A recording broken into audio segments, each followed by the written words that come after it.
And we'd like to bring up now Archbishop Wilton Gregory, the Committee on Divine Worship, for presentation on action items 3 and 4. Archbishop Gregory.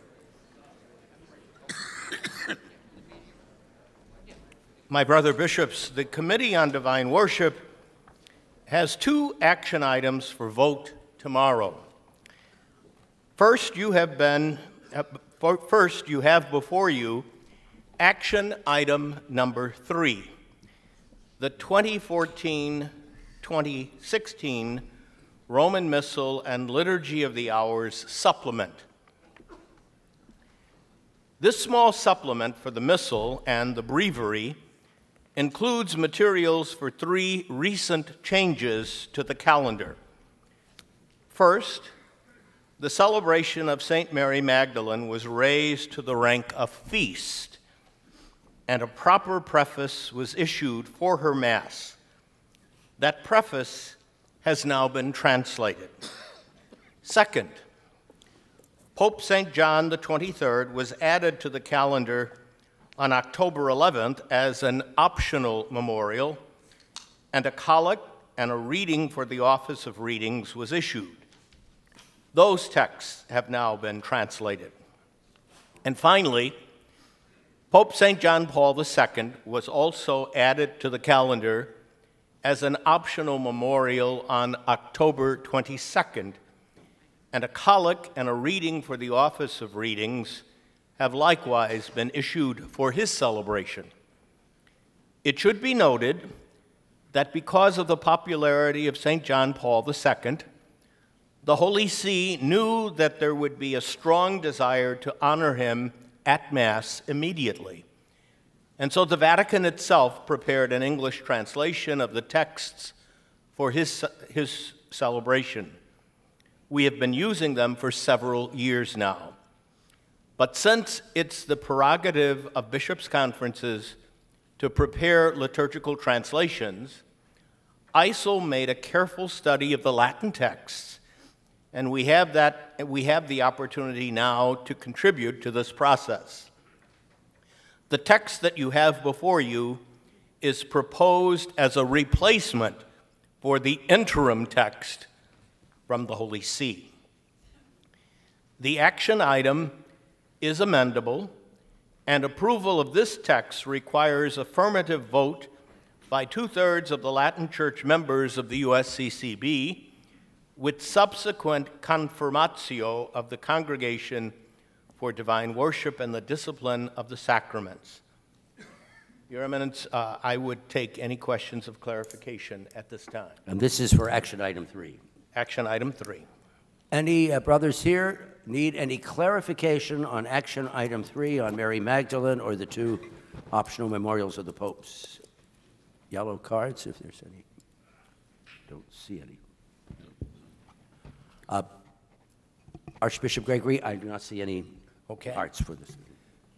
Dear brothers, you also have before you a second action item from the Committee on Divine Worship, action item number 4, the Liturgy of the Hours, proper time.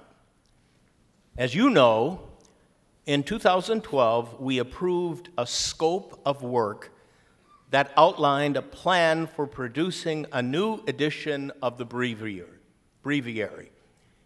That plan is starting to come to fruition. We've already approved components of that book, namely, new translations of the Psalter and the Canticles that are at the heart of the Liturgy of the Hours. Meanwhile, ISIL has been busy working on new translations of the non-scriptural parts of the breviary, and we have the chance to review and comment on the early drafts of this material. ISIL has now finalized several groups of texts for a new edition of the breviary, and the Committee on Divine Worship is bringing them forward for the vote of the full body of bishops. Your documentation contains translations of most of the Benedictus and Magnificat antiphons and the intercessions for the seasons of the liturgical year. Future votes votes will focus on other material, such as the hymns, the Proper of Saints, and the Commons, for example. We anticipate that all the voting might be completed by 2020 at the earliest. The bishops of the Committee on Divine Worship feel that these new translations are more precise than the texts we are currently using, and also that ISIL has done a very fine job of making them conducive to recitation and chanting. The action item is amendable, and approval of this text requires affirmative vote by 2/3 of the Latin Church members of the USCCB and subsequent confirmatio of the Congregation of Divine Worship and the discipline of the sacraments. Your Eminence, I would take any questions or points of clarification. Thank you, Archbishop Gregory. For this action item number 4 now, any clarification, questions you might have? This is a significant amount of material. Archbishop Cordeleone. And then Troutman. Followed by Bishop Troutman. Thank you, Your Eminence and Archbishop Gregory. I have a question, well, 2 questions really, about amendment number 66, striking the reference to the Holy Spirit in the response, send your spirit into the church, that by him she may live. This is on page, well, it's 244 in the book that I have in my hand. It's listed as page 250, the 3rd intercession. It's amendment number 66.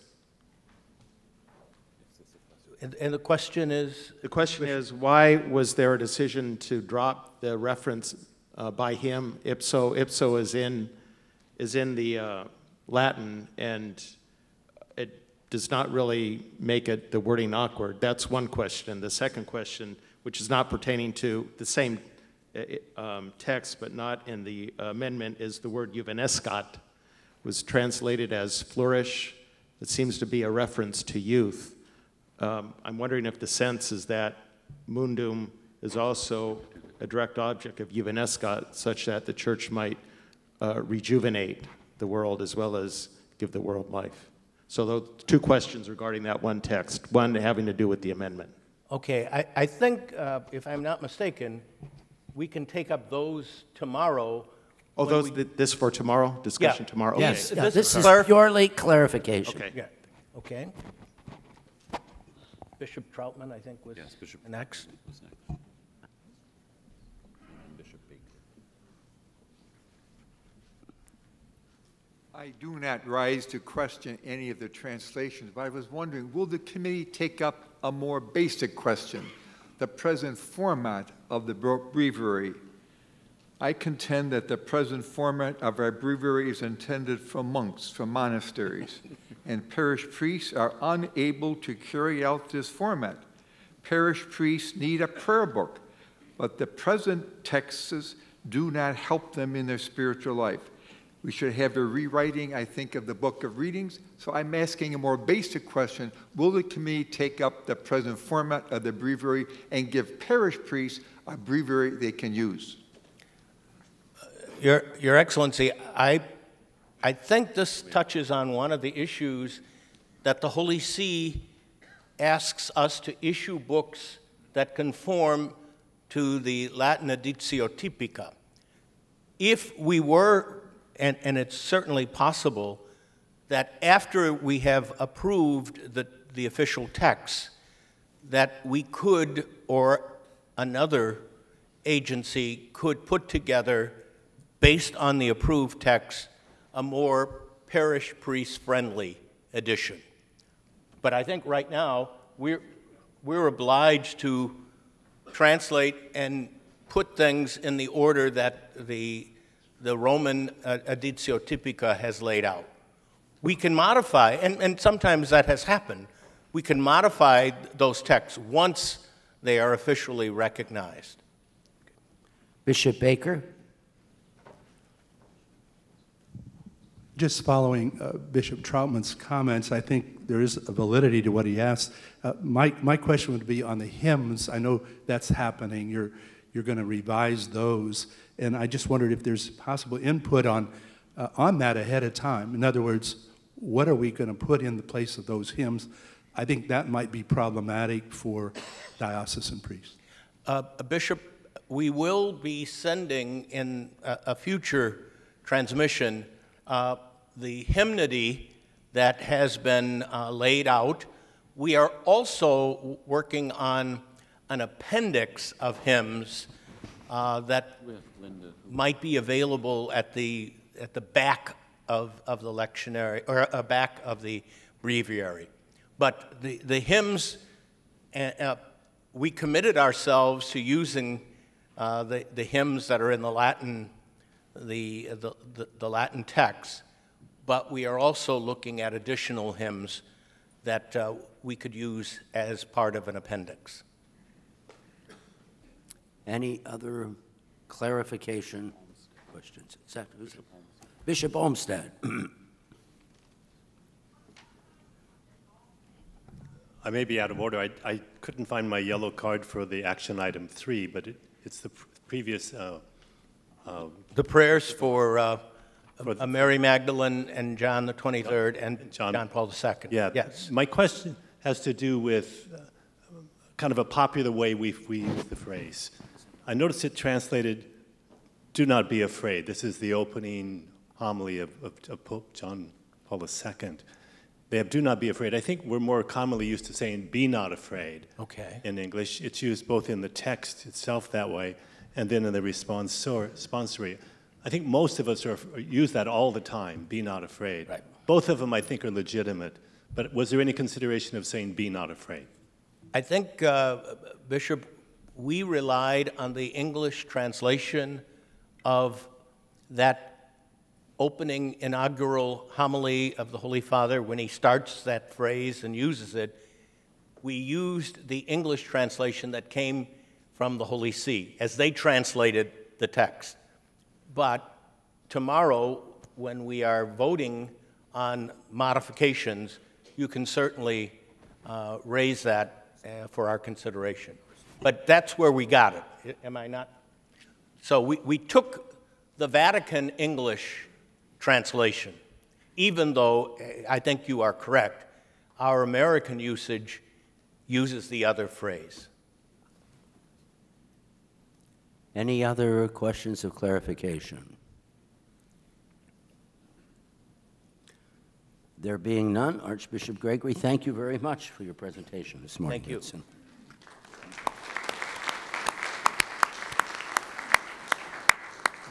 I now would like to call Archbishop Vigneron to the dais here for action item number 5.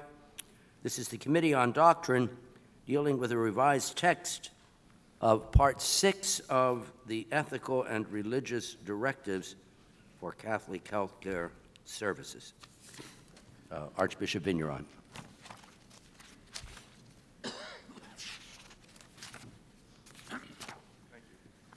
Thank you, Your Eminence. Brother Bishops, as you know, the Doctrine Committee, with the help of the Subcommittee for Healthcare Issues, has been working on revising Part 6 of the Ethical and Religious Directives. And this has come to us as action item 5 in our documentation. At this time, I'd like to turn to Bishop Robert McManus, who is the chairman of the Subcommittee for Healthcare Issues, to introduce this action item, since he has really been the leader in formulating the text we have in front of us today. So very grateful for the work of the whole committee, and especially for the subcommittee. And now I'll ask Bishop McManus to do a more detailed presentation of the action item. Thank you, Archbishop Vigneron. My dear brother bishops, as you may recall, in 2013, the Doctrine Committee sent a dubium to the Congregation for the Doctrine of the Faith with questions regarding the transformation of a Catholic healthcare system into a non-Catholic system. In 2014, The CDF responded not in the usual affirmative or negative to the dubium presented, but with a document entitled Some Principles for Collaboration with Non-Catholic Entities in the Provision of Healthcare Services to help us in discerning these cases. There were 17 principles in point of fact. The response provided further details of the moral analysis necessary when looking and evaluating the collaboration between Catholic and non-Catholic organizations. The Doctrine Committee then proposed revising, in the light of these principles, Part 6 of the ERDs to the Ethical and Religious Directives for Catholic Healthcare Services in order to incorporate these details into the introduction and into the directives. In November of 2014, the proposal was approved and an initial team was formed to begin the revision. The revision team consisted of 4 bishops, several consultants and professionals from Catholic healthcare systems throughout our country. Over the next several years, several drafts were made and many parties were consulted. Within the USCCB, the Committee on Canonical Affairs, the Subcommittee on Healthcare Issues, the Committee on Laity, Marriage, Family, Life, and Youth, the Committee on Pro-Life Activities, and the Ad Hoc Committee for Religious Liberty all were consulted and provided very helpful feedback to our drafting committee. On behalf of the Doctrine Committee, I'm very grateful and indebted to all those who helped in this consultation process. Additionally, we had frequent consultation with several Catholic medical associations, including the Alliance for Healthcare, the Catholic Health Association, the Catholic Medical Association, and the National Catholic Bioethics Center. Finally, we also worked with the 3 largest healthcare systems in the United States: Ascension Healthcare, headquartered in St. Louis, Christus Healthcare, based in Texas, and Trinity Health, headquartered in Michigan. As you can see from the documents provided you, this revision has been a complete restructuring of the introduction of Part 6 of the ERDs. The new introduction to Part 6 begins by recalling the Church's overall mission of healing as expressed through the ERDs. The introduction discusses collaborative arrangements between Catholic and non-Catholic institutions and healthcare systems. It also includes a description of the principles governing cooperation in evil. And the language in the description is derived from the magisterial teachings of the Church, especially Pope John Paul II's Evangelium Vitae, number 74. The revision also includes the following. Some of the existing directives were slightly reordered and revised. The number of directives increased from 6 to 10. These changes address how cooperation should be evaluated morally when these partnerships are being effected. Most of the work was a matter of adding what was already present in the existing document. The new directives seek to clarify the diocesan bishop's governing authority with regard to collaborative arrangements between Catholic and non-Catholic healthcare institutions and public juridic persons. Once the Doctrine Committee completed the revision process, the draft was submitted to the Administrative Committee meeting this past March. It has gone through the request for modification stage. You have in front of you the chart of these modifications that were accepted. You also have the modified version of Part 6 of the ERDs that takes into consideration the suggested modifications we received. Please use this text as a basis of any amendments you like to offer. At this time, I would like to thank all the bishops on the Healthcare Subcommittee and the Doctrine Committee, all the members of those 2 committees, as well as the staff, and all those who have helped in this very detailed and lengthy process. Your Eminence, I now welcome any questions for clarification that the brother bishops may have. Thank you, Bishop. Anyone with there is someone already. Archbishop Sheehan.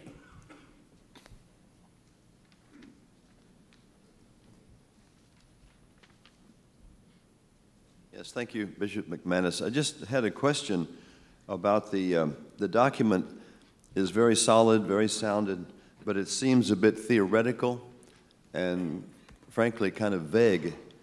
And I'm wondering if you had thought about putting an example or two of how this collaboration with non-Catholic healthcare agencies could take place. An example of what you're talking about, rather than just strict theory. We did not, no.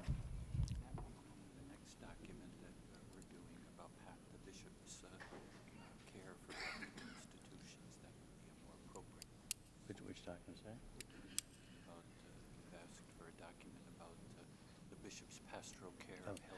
Archbishop Vigneron is simply saying that in the course of our looking at revising Part 6, in terms of what an issue that was raised was the governing authority of bishops over hospitals that belong to a hospital system that is trans-jurisdictional, that's through the country.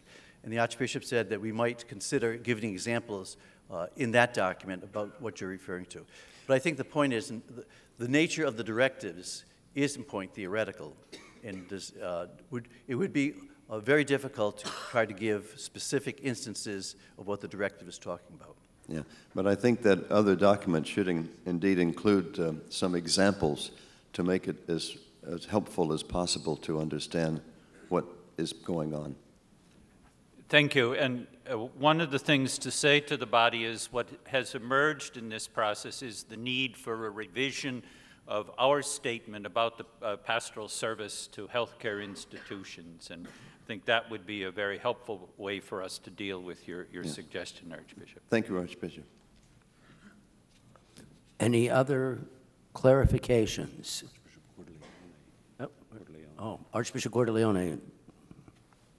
Thank you. I just had a question if the committee discussed this. I noticed out of the footnote at number 70 about dropping the reference to procedures having to do with changing one's sexual identity.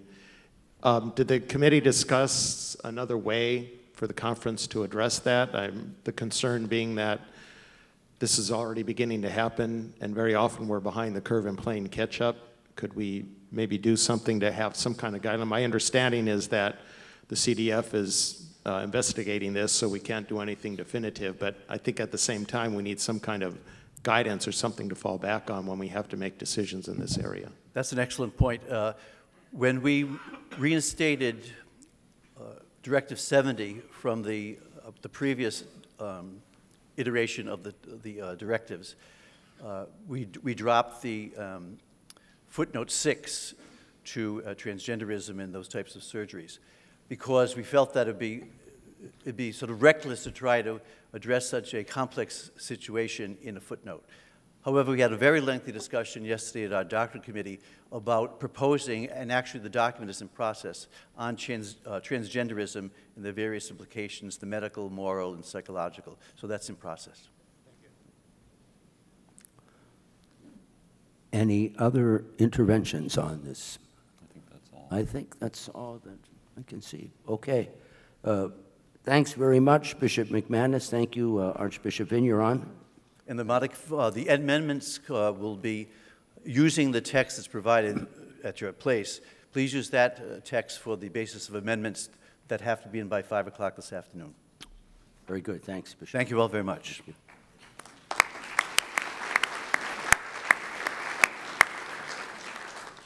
We now want to ask Bishop Christopher Coyne to come up with something on CNS. While he's coming forward, due to your president's forgetfulness or something went wrong, one of those who have been so named to go up with Moses on the dais of new bishops, his name was not mentioned, even though he is prophesying in the camp already.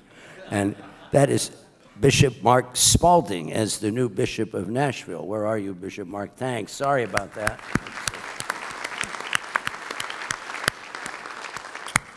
Okay, Bishop Coyne. Thank you, Your Eminence.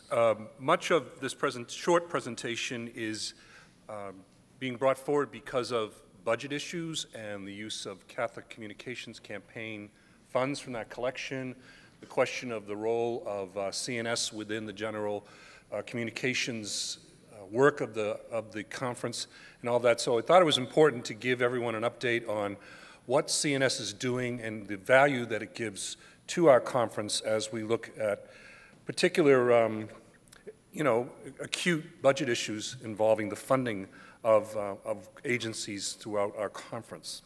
As chair of the Communications Committee, I appreciate this opportunity to speak to developments of the Catholic News Service over the past few years and to outline where the service is heading. Joining me here today, over to my left, is Greg Erlinson, the editor and director of CNS, as well as James Rogers, who works with the conference in communications.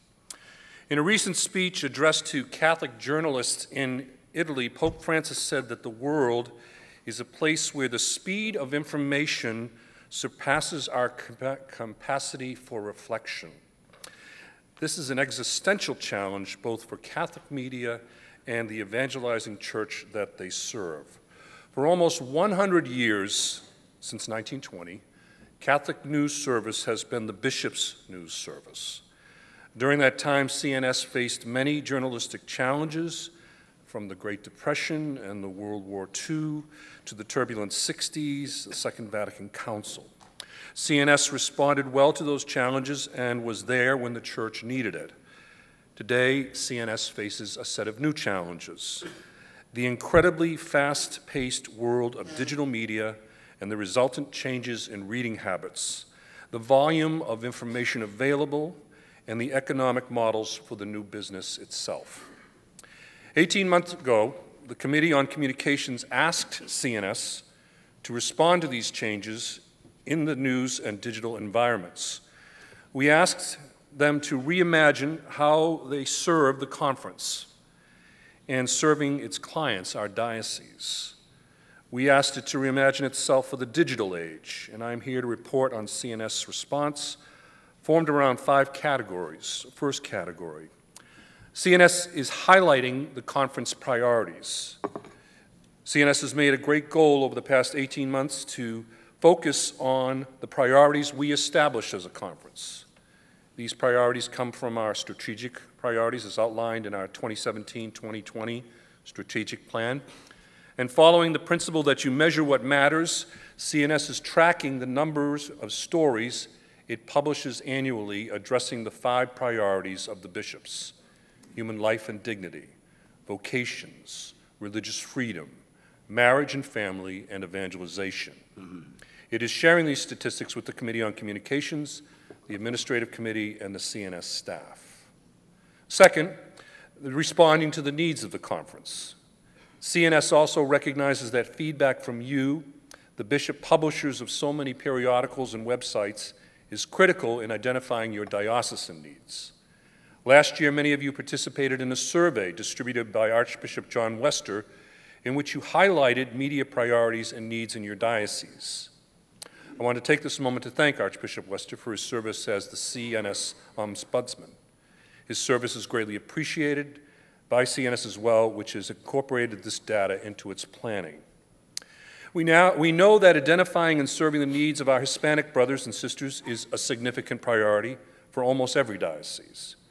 This year, Catholic News Service is reporting from every regional encuentro, providing stories in English and Spanish to acquaint both Latino and non-Latino readers about the ideas and goals being surfaced. Come September, its team will report on the national gathering and what follows. Third point, responding to the critical needs of today. We know that connecting with our young people, the future of our church, is a critical need. In preparation for the 2018 World Synod of Bishops on Young People and Vocations, CNS has been publishing a bi-weekly series of columns called Light of Faith. It is edited by Elise Attiliano and Christopher White, and they have recruited young, bright, articulate millennials like themselves to address the major themes of the upcoming synod. One of the youth delegates to the pre-synod gathering, Nick Lopez, has written for Light of Faith before his selection as a delegate. CNS has been making these columns available to all its clients, regardless of the subscription type. The weekly catechetical series Faith Alive has been upgraded and improved, recruiting writers such as Helen Alvarez and John Cavadini. It offers seasonal reflections such as for Lent and Advent, It offers topical features discussing everything from cultivating vocations to Humanae Vitae's 50th anniversary and getting more out of Mass. Fourth point, providing fair, unbiased, and faithful news to the Catholic community. First, it is important to remember that CNS is a freestanding journalistic enterprise that is partnered with and supports the work of the conference. A few years ago, however, a number of bishops of this conference raised a concern that CNS was not being as unbiased and fair in its reporting as they felt it should have been. They were concerned that some featured stories, as well as some news stories, were too political or agenda-driven, or even critical of the work of the bishops. Concerns were raised about the relationship of CNS to the conference and why we as a conference should support an agency that appeared to be running counter to our mission. These concerns were directed to the attention of the General Secretary and the Committee on Communication and addressed in a very positive way. Under the leadership of Greg Erlinson, CNS has made a concerted effort to be a trusted partner of the conference and its work. The bedrock of CNS is its reporting. Its goal, fair, faithful, and informed, captures its priorities. Its client publications here and around the world praise CNS for its journalistic professionalism and its ability to avoid snap judgments, as well as its work to get the correct translation or the right source to speak out on a subject. CNS has worked hard to improve its coverage of and collaboration with the various committees and departments of the USCCB. CNS is also becoming a platform for trusted voices in the Church. The selection of columnists has been broadened to include such notables as Richard Derflinger, Hoffman Espino, and Notre Dame's Brett Robinson. They join Carolyn Wu, CUA's John Garvey, Moises Sandoval, Father Ken Doyle, and others. More timely guest columns from bishops, particularly committee chairs, have been added as well. And the fifth and final point, moving forward into digital content rather than print content. Times are changing, and so is the marketplace for news. A recent CNS marketing survey of non-subscribing dioceses found that a primary reason was the lack of any print publication in that diocese. Dioceses are often replacing newspapers and magazines with websites and social media. But websites and social media still need content. This is one reason that the Committee on Communication has encouraged CNS to position itself as our digital content partner. Dioceses choosing a digital strategy recognize that websites and social media demand an even greater need for a constant stream of new content. CNS is expanding its RSS feeds to make it easy for diocesan websites to provide a steady stream of CNS stories. In addition, our websites and social media can showcase CNS videos and photos to keep our people coming back for more.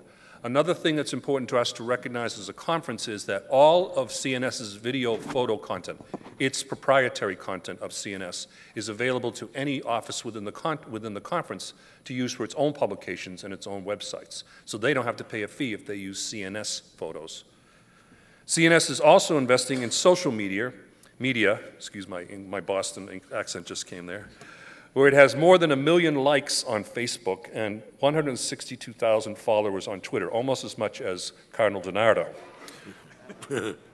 This is only part of the CNS digital story, however, because it doesn't count the traffic on diocesan sites which use CNS stories or CNS retweets in their columns.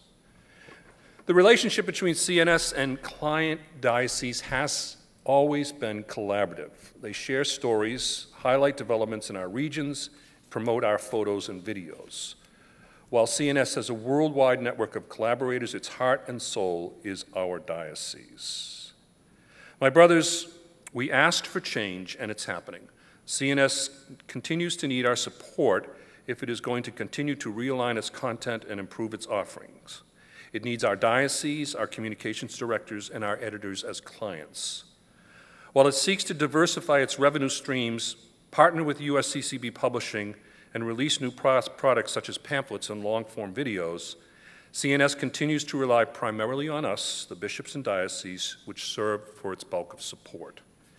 If you are not currently a client, please speak with Greg Erlinson and his staff at the CNS booth outside in the lobby, or at any time get in touch with them through the conference or through James Rogers and the communications staff.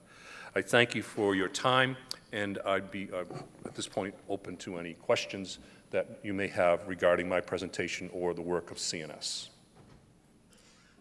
Brothers, any bishop have a question at all for Bishop Coyne at this point of his update? Notice any?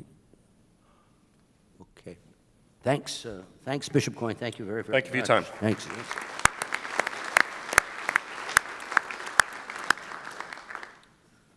We now move to the Committee on Migration, an update on Share the Journey campaign. Joining Bishop Vasquez for the presentation today will be Archbishop Paul Coakley on behalf of Bishop Mansour, the head of Catholic Relief Services, CRS.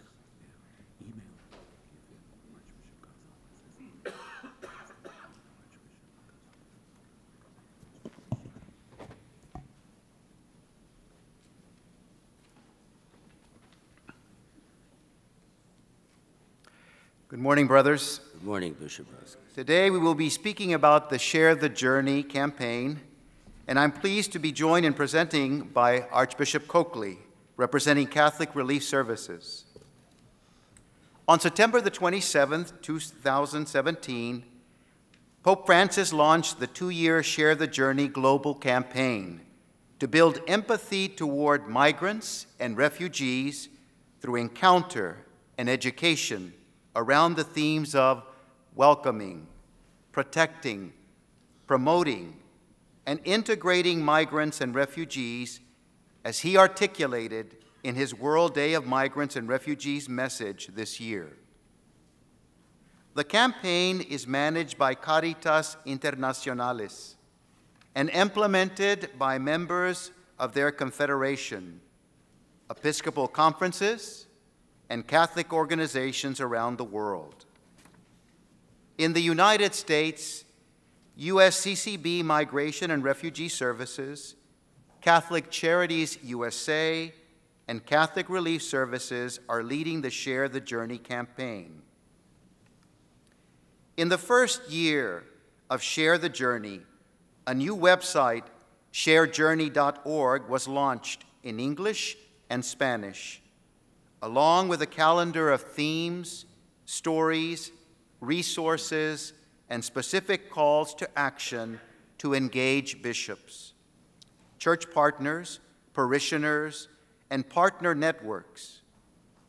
Through March, the campaign has reached 3.5 million people through social media, resulted in over 330 media stories being featured in various news outlets, and generated close to 100,000 unique website views by 43,000 visitors. We would like to thank you, brother bishops, and the many Catholic institutions and leaders for your participation in and promotion of Share the Journey in its first year. The visit of Cardinal Tagle of the Philippines, president of Caritas Internationalis, to CRS headquarters in February, provided the leadership of Share the Journey in the United States an opportunity to hear from him, share the campaign's successes to date, and present future plans.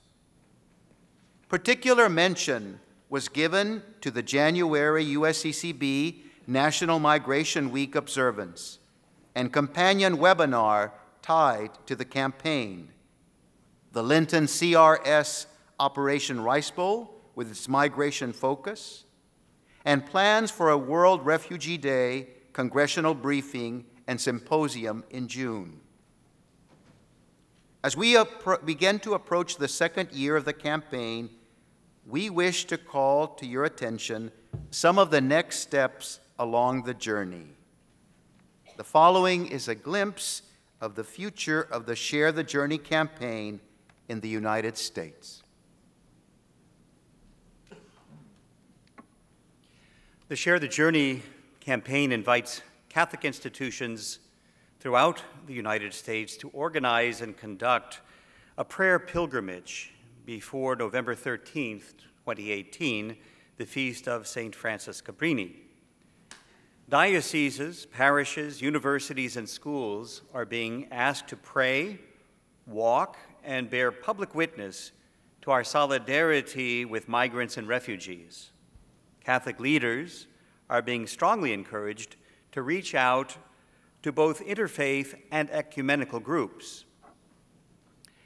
Through an online virtual counter, U.S. Catholics and others will aim to collectively walk a total of 24,900 miles, which is once around the world, before the feast of St. Francis Cabrini in November. Pope Francis has invited Catholics worldwide to share a meal with a migrant. As part of the Share the Journey campaign, we will encourage dioceses, parishes, schools, and families to hold similar encounter meals throughout the second year of the campaign. As the Holy Father has reminded us, when we are generous in welcoming people and sharing something with them, some food, a place in our homes, our time, not only do we no longer remain poor, we are enriched. Throughout the second year, we will be providing opportunities where the campaign can catechize around the feast days of Mother Cabrini, Our Lady of Guadalupe, Saint Josephine Bakhita, and the tradition of Posadas. My brother bishops, your advocacy is playing a critical role in advancing our church's immigration and refugee policy priorities. As part of the Share the Journey campaign, your actions and those of many other Catholic leaders helped to ensure that funding for poverty-focused international assistance was protected in the 2018 fiscal year budget, ensuring life-saving support for millions of refugees and migrants. And legislation was proposed that would ensure displaced and refugee children, especially girls, to have access to education. The bill has already passed the House of Representatives, and we expect it to pass the Senate in the coming months. Passage of this legislation will improve the lives of vulnerable children around the world. Catholics have made their voices heard concerning the situation of dreamers to their legislators through a call-in campaign encouraging a just and humane solution for our brothers and sisters. Together with our brother bishops from El Salvador, we have helped advance a legislative solution for temporary protective status recipients known as TPS. Archbishop Wensky and Bishop Dorsenville accompanied a delegation from the Episcopal Conference of El Salvador to meetings with members of Congress and the State Department, urging Congress to address the push factors of migration and to find a permanent solution for TPS recipients. Thank you for all those who have supported the Share the Journey's advocacy efforts this year. Your voice matters. And as we continue to fight for robust humanitarian assistance, legislative solutions for TPS recipients and dreamers, and refugee education programming, we will need your help. We will have time for a larger discussion about the advocacy efforts in future presentations.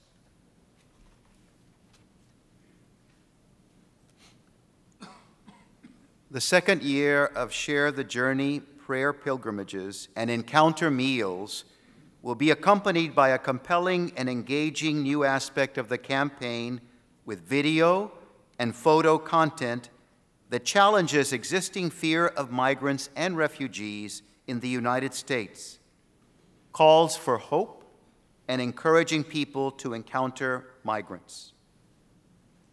Finally, we have two requests for you, brother bishops.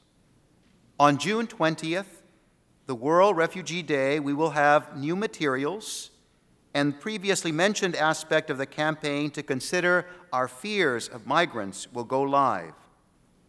Please refer to Share the Journey website, www.sharejourney.org, for more information and consider promoting them through your diocesan and institutional channels. Secondly, the Holy Father has asked us to make a public witness of solidarity with migrants and refugees. Please consider hosting, attending, and promoting a prayer pilgrimage in your diocese. Pilgrimage registration will be live on sharejourney.org website beginning today. Pre-register so that your pilgrimage can also be promoted by the campaign.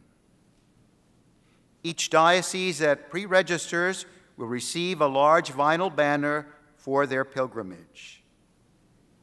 Our goal is to reach 24,900 miles, which is a journey once around the world. Thank you for listening to this presentation, and thank you very much for your support of Share the Journey. Thank you, bishops. Anybody have any questions for either Bishop Vasquez or for Archbishop Coakley? That's not a question, Beckman. I don't see any. No. No. I don't see any at this point. So. No. Thank you, Bishop Vasquez. Thank you very much. You may want to stay around for the next thing.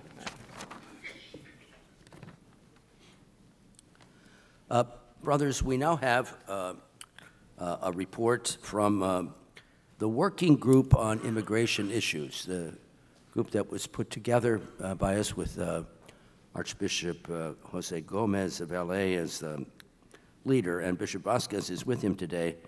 They want to bring forth a report and some discussion of the issues that they have been dealing with in recent months. Archbishop Gomez. Thank you, Your Eminence. Good morning to everyone. Good morning. Good morning, Jose. So, my dear brothers, Bishop Vasquez and I are here today to provide an update and to invite your discussion on migration and refugee matters.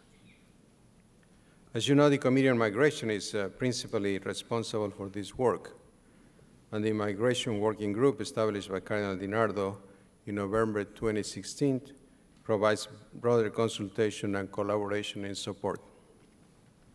First, we would like to thank you, our brother bishops, as you have all given so much to our efforts on immigration and refugee issues over these past months. The pace of developments on these matters pick up in the new year as the Congress look to find legislative solution for Dreamers. And the administration announced decisions to cancel TPS for several countries and to begin intensify efforts to reform the way asylum is addressed. But the administration and members of Congress have stated willingness to work together to create legislative change. This has yet to materialize. Meanwhile, certain restrictive policies have been achieved through a series of small administrative moves that add up to dramatic change. Today, Bishop Vasquez will begin by discussing refugee resettlements and the TPS, and I will return to the podium to discuss DACA and family separation. So, Bishop Vasquez. Thank you, Archbishop Gomez. The Committee of Migration was troubled by specific immigration policies set forth by the administration on January the 20th.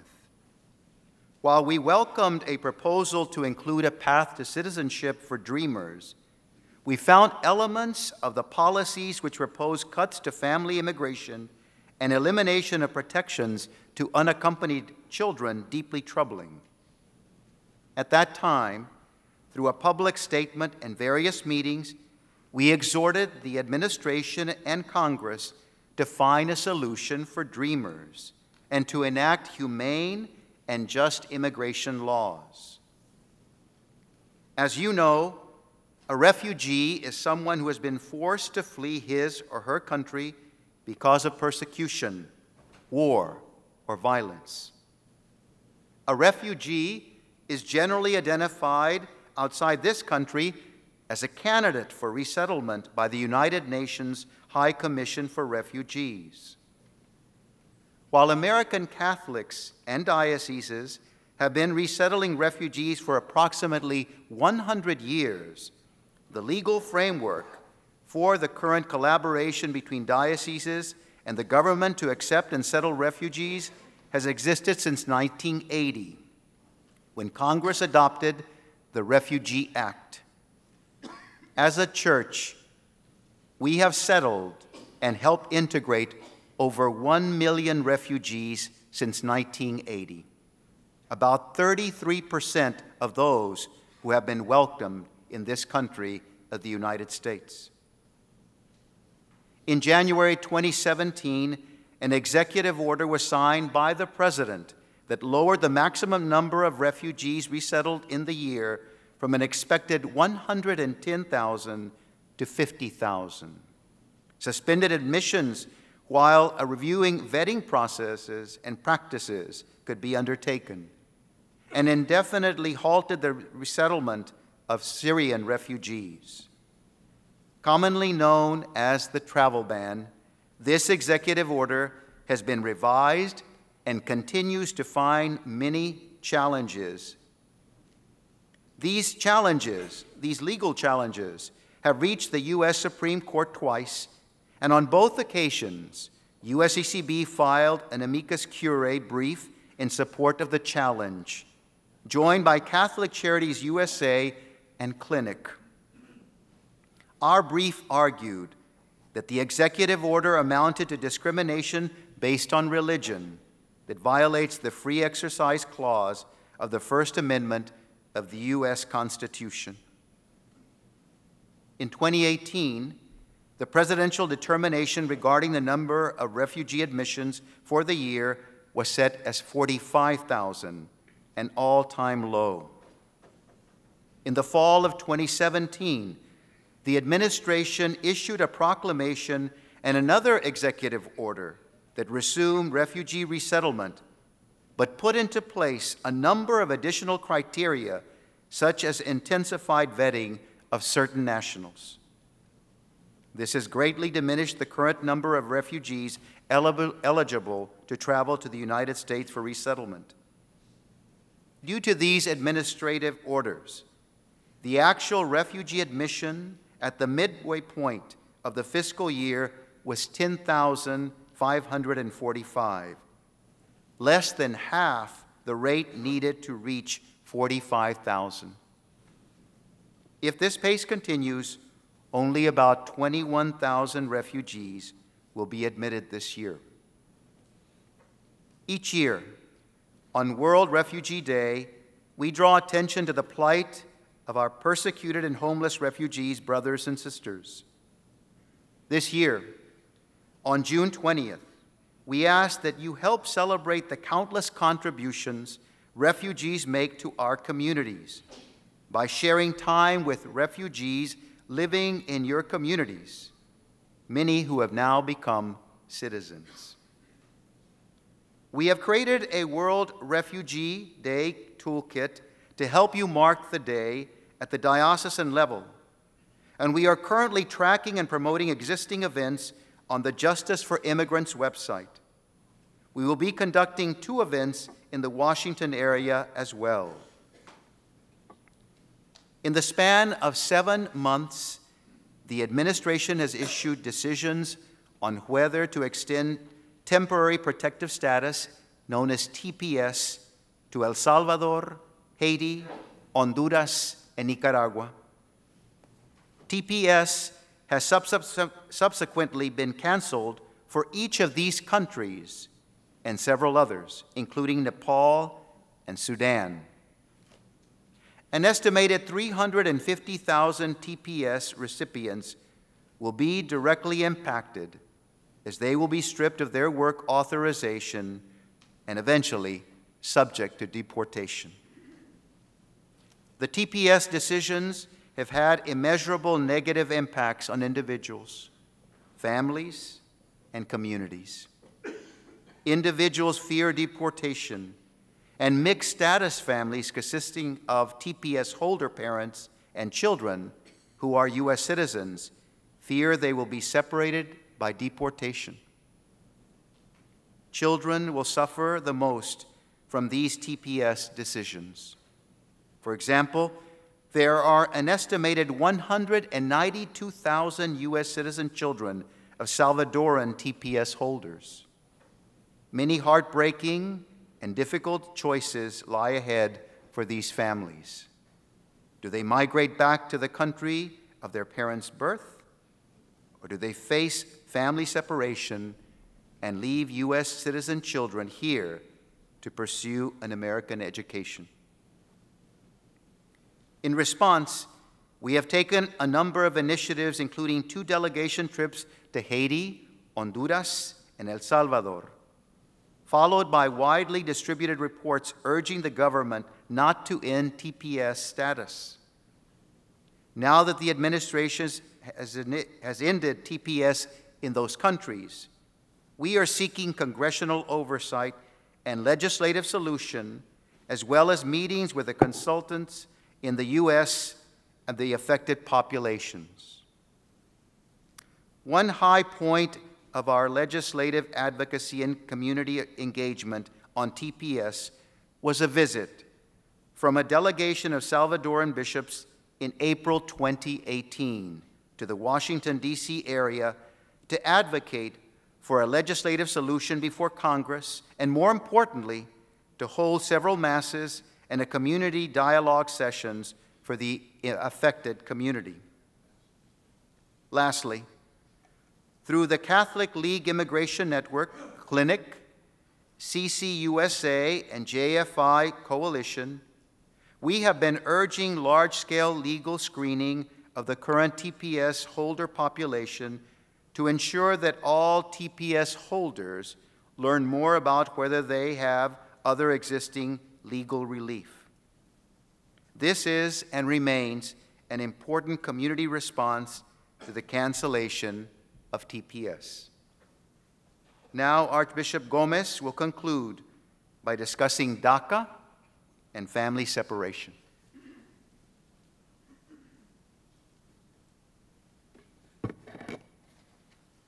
DACA recipients, part of a larger group of young people we call Dreamers, are of enormous concern to our church. Here is a brief review of what has happened to Dreamers in the last year. You will recall that in September of 2017, the administration ended DACA and gave a 6-month wind-down period for Congress to find a legislative solution. Shortly after, several lawsuits were filed claiming it was illegal to end DACA. During December and January, Congress threatened to shut down the government over DACA and the budget process. And in fact, the Senate did so in January for 2 days. On January 9th, a federal court in California ordered a nationwide pause to the termination of DACA for those who already have it. The administration then appealed directly to the Supreme Court. In February, the Senate held a debate on immigration bills, and none of the 4 bills advanced. Later in February, the Supreme Court declined to take up the immediate appeal of the order maintaining DACA. As a result, several cases went through the federal court system. DACA recipients may apply to renew their DACA. Back in February, as the Senate was about to take up DACA legislation, Bishop Vasquez wrote a letter to every senator to reiterate the committee's support for the swift enactment of a common sense and just legislative solution for Dreamers. Bishop Vasquez and I, along with other members of the committee, watched the Senate developments closely and provided ongoing guidance to staff regarding the various bills. For example, we agree with one element of the administration proposal, previously made public, that protection should be given to the larger 1.8 million Dreamer population instead of solely to the 800,000 Deferred Action for Childhood Arrivals DACA population. At the same time, we urge that the need to provide relief for Dreamers is a discrete matter, that the bills should keep additional immigration policy matters to a minimum, and that if other matters were added, legislature should prioritize the dignity of the human person and protection of the vulnerable. As a further follow-up, and in anticipation of a vote on DACA on February 26, we organized a nationwide DACA Calling Day through our dioceses and parishes. We had more than 50,000 calls placed in support of DACA legislation. We would like to take this opportunity again to sincerely thank you, Brother Bishops, for supporting this effort, as well as the other various efforts made by you, made individually, to urge legislatures to find a solution for Dreamers. While the DREAM Act continues to be our preferred legislation, most recently, a bipartisan bill has come forward which the Migration Committee also decided to support.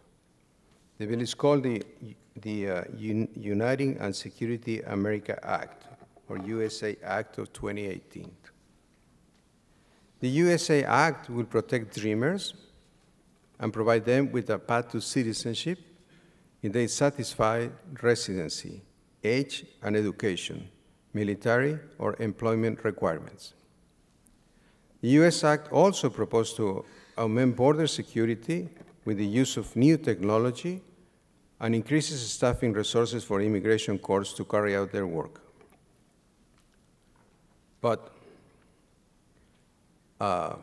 it seems as of today that the US Act is probably not going to be a possibility now. Just last night, let's see, the US Act, the DREAM Act, and other bills have been a part of ongoing negotiations to bring immigration bills with concentration on DACA to the floor of the House of Representatives for a vote. But just last night, it seems that a deal was struck to hold a vote next week on two bills other than the DREAM Act and the USA Act, which is unfortunately. Nevertheless, we are continuing to encourage legislative action in the House to find a humane solution that provides a path to citizenship for Dreamers. As far back as March 2017, it was reported that the administration was considering a set of policy changes that will separate families arriving at the border. Then in April 2018, the Attorney General notified all U.S. attorney offices along the southwest border of a new zero-tolerance policy, which requires immediate criminal prosecution for illegal entry into the United States. The immediate effect is that many more parents arriving with children are subject to criminal prosecution. This means that they are separated from the children, often in the Border Patrol facilities, and taken into the custody of the U.S. Marshals. The children are then rendered unaccompanied and are placed into the care of HHS, Office of Refugee Resettlement. Previously, families were held in family detention facilities or more often were released as a family unit, often with the parent wearing an ankle monitor. So the implementation of this new policy has led, as we know, to agonizing scenes at the border of anguished parents and terrified children. DHS has acknowledged that they are separating families and that from May 3rd to the 18th, over 640 families were separated. We estimated that approximately 55 to 65 children are being separated per day. It also costs the U.S. taxpayers an estimate $585 a night to detain a parent and two children. The administration has openly admitted that this is an attempted policy of deterrence. If you do not want your child separated, then do not bring them across the border illegally, said the Attorney General. We responded to this new policy and its implementation with a statement on June the 1st. We stated that forcibly separating children from their mothers and fathers is ineffective to the goals of deterrence and contrary to our Catholic values. Also, rupturing the bond between parent and child causes scientifically proven trauma that often leads to irreparable emotional scarring. While we understand the need for the security of our borders and country, separating families does not allay this security concern. The push factor of migration for the Northern Triangle remain. Community or state-sanctioned violence, gang recruitment, poverty, and a lack of educational opportunity for children is still there in those countries. Our MRS office has worked to develop a step-by-step checklist for partners who come across family separation cases in their programs. Further, on May the 10th, MRS coordinated a congressional briefing to examine the humanitarian, moral, and policy concerns with this practice. In conjunction with the briefing, we released an educational resource on family separation, discussing the negative impacts of the practice on families, the cost to U.S.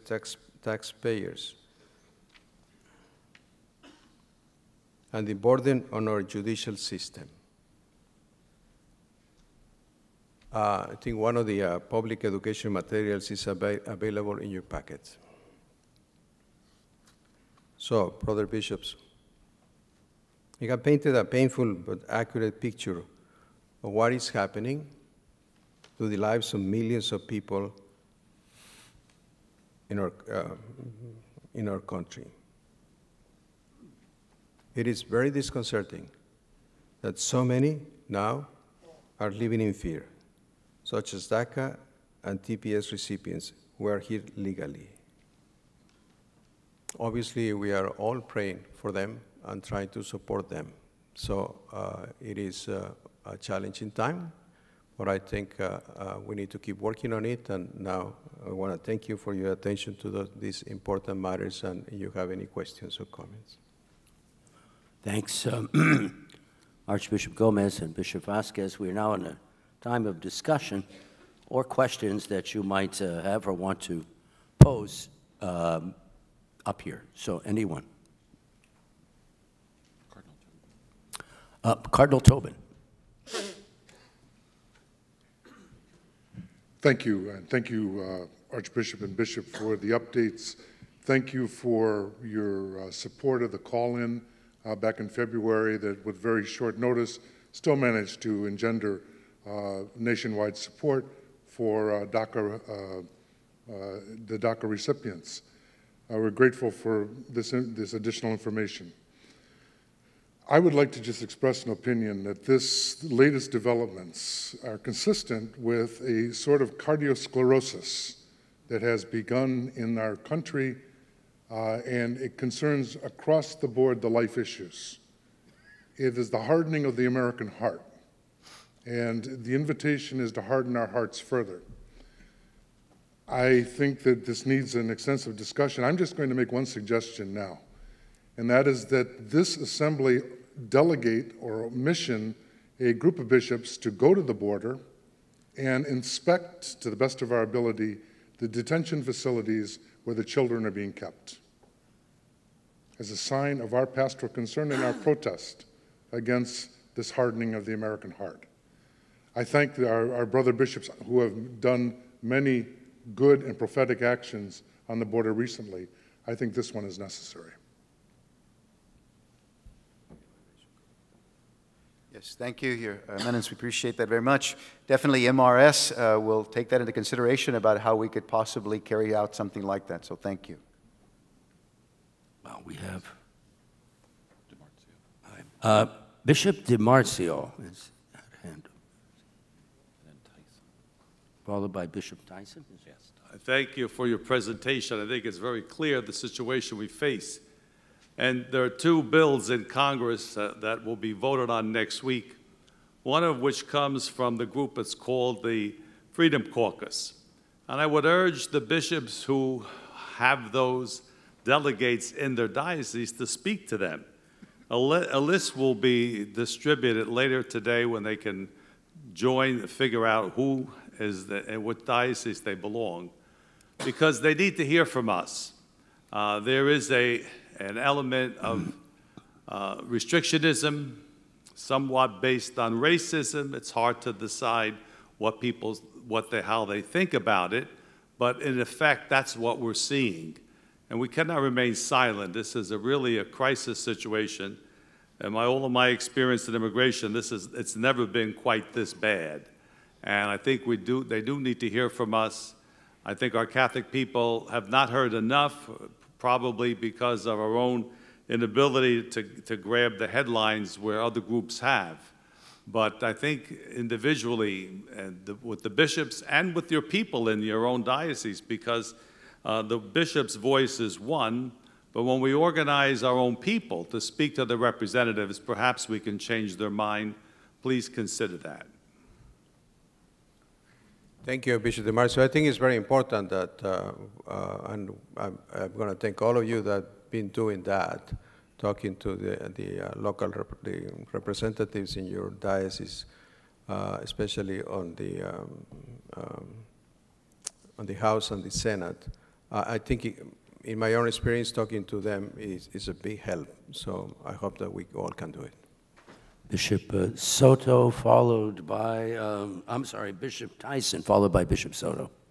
Thank you, and thank you for the excellent report, and I'm grateful to the brother bishops that are on the working group looking at these issues. I want to just underscore Cardinal Tobin's point about the inseparability of the life issues and the immigration issues. A quick story. We have an outreach called Preparers. It walks the journey with women who are in tough pregnancies. They may be alone. We've done an enormous amount of training in support of the unborn in Spanish. Several weeks ago, a woman who was in our Preparers group, she gave birth to a child prematurely at 36 months. The Preparers volunteer was with the family, also Hispanic, Spanish-speaking. The father of the child rushed the mom to the hospital. The nearest hospital in Aurora, Washington is 50 miles away. The child, his name is Jesus. He's 36 weeks old. He's in NCIU in pretty critical condition.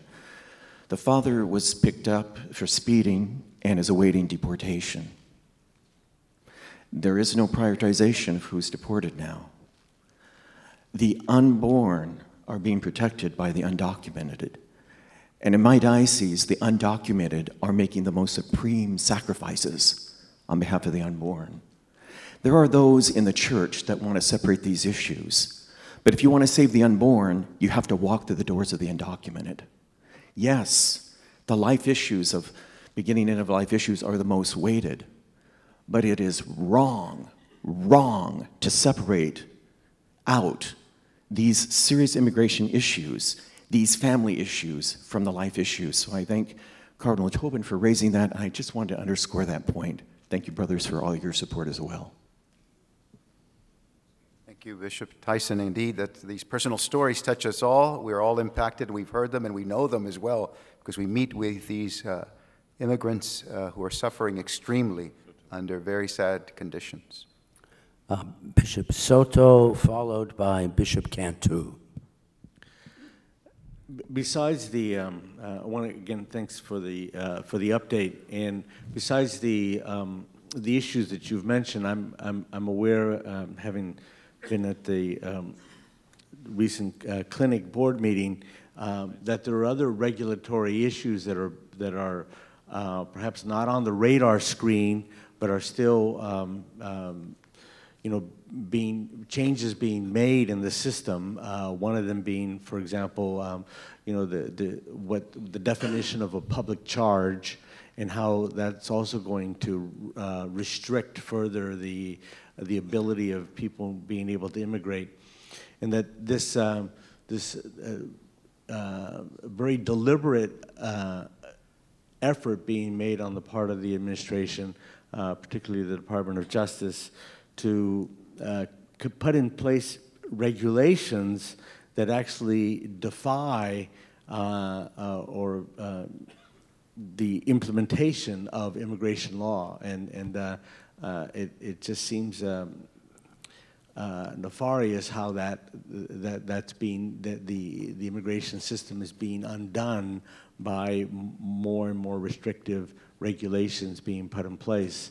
That again go against many of the principles of human dignity, and I think it makes trying to work with the administration on this issue seem increasingly frustrating.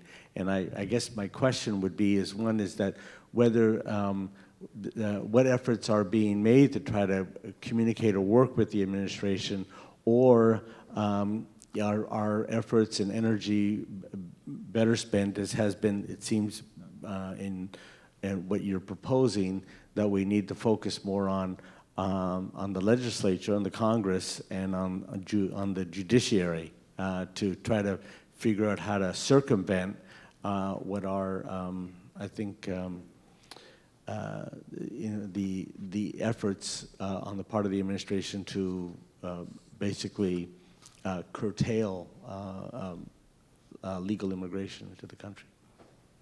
Yes, thank you very much, Bishop Soto. I know that the MRS committee, we are working at trying to find out what those government regulations are. Some of them are still being discussed, and so they're not very clear to us yet exactly what the administration will do, but we're definitely trying to find out as much information as we can. A lot of those things are being talked about, but not a lot of detail has been given. So we're still studying that. So we will continue to do that in committee. Where to direct our efforts, I think it depends. I think we have to do all, if we can, to talk to the administration, to talk to legislators as well, and the judiciary as well. So we can do that, I think, all, but it is difficult when we're not seeing much results from any one of those areas. It becomes very frustrating. And so it is important that we not give up. It's important that we continue to pray and we continue to offer support to our people, especially those who are suffering greatly in our own communities and parishes. It's important that we as bishops voice our support for them and that we stand in solidarity, especially during their suffering. Bishop Cantu, followed by Bishop Weisenberger. Thank you. I wanted to thank Cardinal DiNardo for the statement that we all applauded this morning. It's short and powerful. Pope Francis has shown us that a visible gesture goes a long way together with the teaching of the Church. And I thank you for lifting up the right to life in the issue of sending back women who are threatened whether in their homes or in their communities in Central America and Mexico and other places. And so I want to recommend, together with the publishing of your statement, public gestures across our country. Last year in Las Cruces, we were able to have a small hand in the closure of one of the abortion clinics in Las Cruces because of our prayer vigils, constant and peaceful.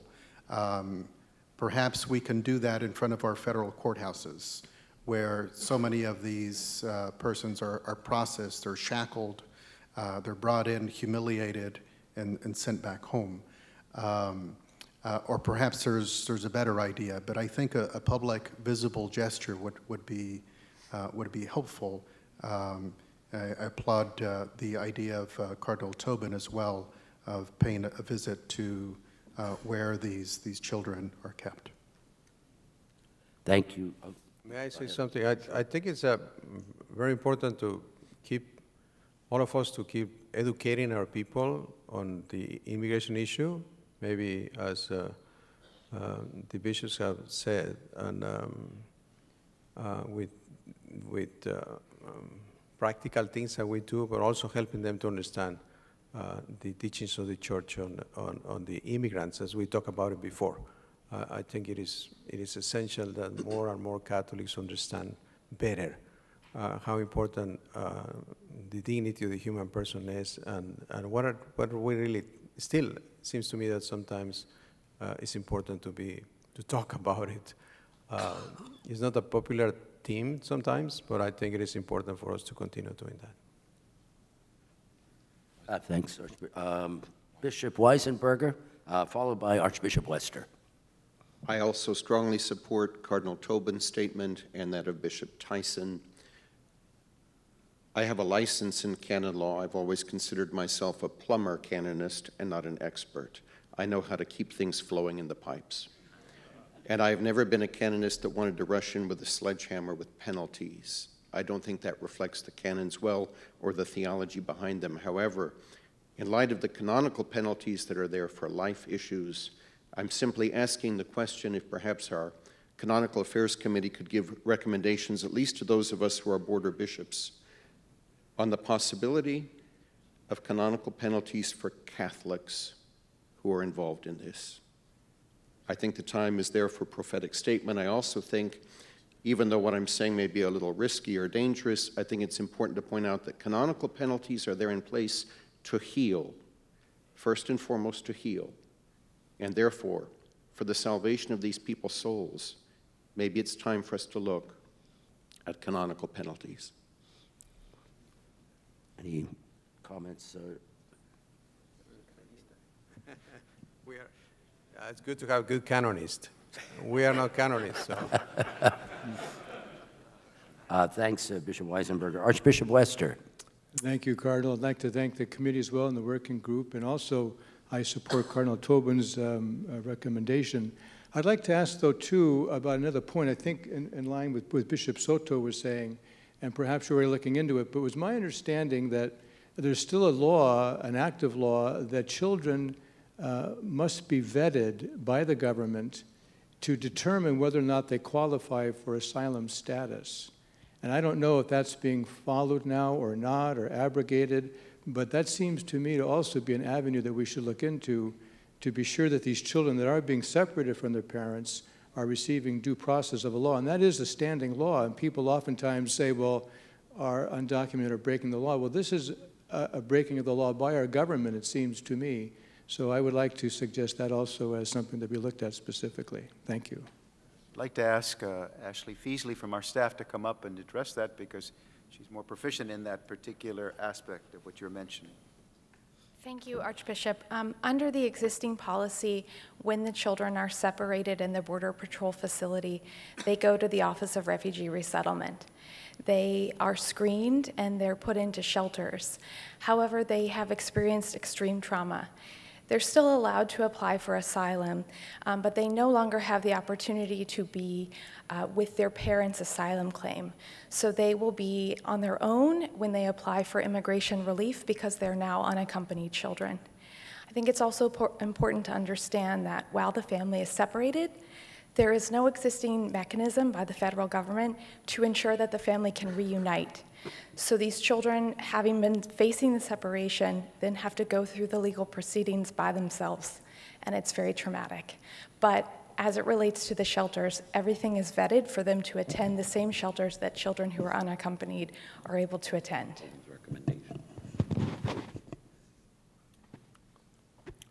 There, Archbishop Bishop Voss, you have anything? I don't see any other hands up right now for. Where's that? Bishop Stowe. Bishop Stowe, okay.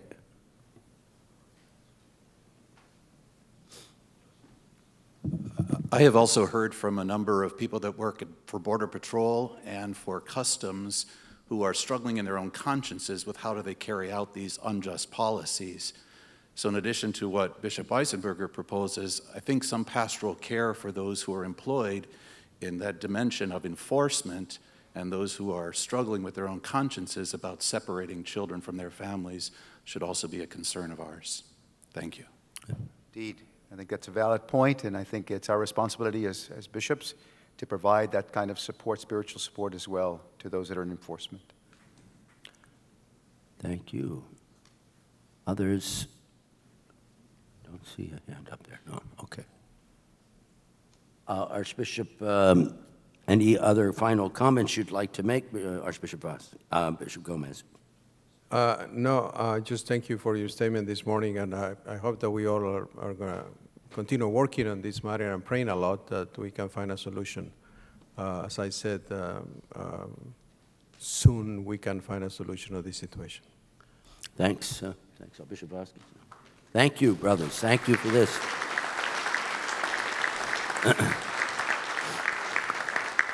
I would like to make one further comment here that the reason why this can happen, and it's unfortunate, it may say something about some of our people and the work we need to do, is that those in charge and authorities know they can get away with it. That's the horrible thing about this. So perhaps, I don't know if it's so much as upping the decibel level, but so many of the actions that are done are then followed by words that are in search of some kind of a reason. So perhaps that's where we will do our best work, is encouraging those already fighting for this issue to be brave, but also we may have to save up the ante ourselves a little bit on this. We're getting a lot of drivel from a lot of people who know they can get away with it because no one's going to call them. So thank you, Archbishop Gomez. Thank you, Bishop Vasquez, and for the entire working group that has kept us so informed over these many months. So I guess at this point we are up to some announcements before going to lunch. Thank you, Your Eminence. Your Eminences, Your Excellencies, some point during the lunch break, please return to your room and bring with you to the afternoon session your alb, stole, and zucchetto. We're going to the opening Mass at St. Pius X Church. We will depart for Mass directly from this room at the conclusion of the afternoon assembly. As a reminder, amendments are due at 5 p.m. in the trays outside of this room. Lunch will be at the Ocean Ballroom in Salons 1 and 3, located on the first floor. The afternoon session resumes at 2 p.m. in this ballroom. Thank you, Your Eminence. Thank you all. I think we now have the Angelus and Grace with Archbishop Gomez. So please.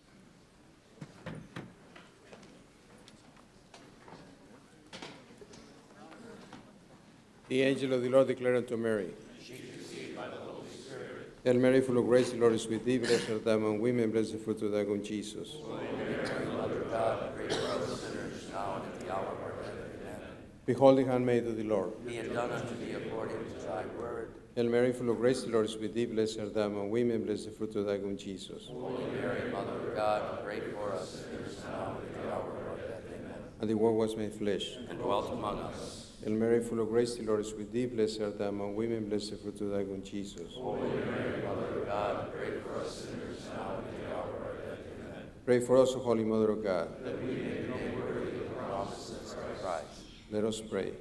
Wherefore we beseech you, O Lord, have grace to our hearts, that we, through the incarnation of Christ our Son, was made known by the message of an angel, may by his passion and cross, be brought to the glory of his resurrection, through the same Christ our Lord. Amen. bless us, O Lord. And these thy gifts which we are about to receive from thy bounty through Christ our Lord. Amen. In the name of the Father, and the Son, and the Holy Spirit. Amen.